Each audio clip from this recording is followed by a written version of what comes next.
দাদু ভাইয়েরা, আজ তোমাদের আলকামা নামের এক সাহাবীর গল্প শোনাবো। ভাই আলকামা, বলো। লা ইলাহা ইল্লাল্লাহ বিশেষ অংশগুলো স্পষ্ট করে তুলে ধরা হয়েছে। আমি পারছি না, আমার জিহ্বা আটকে যাচ্ছে। আমি তার উপর অসন্তুষ্ট। সে বউয়ের কথায় আমাকে কষ্ট দিয়েছে।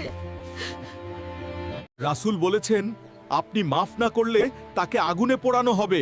না না, আমার ছেলেকে পোড়াবেন না। হে আল্লাহ,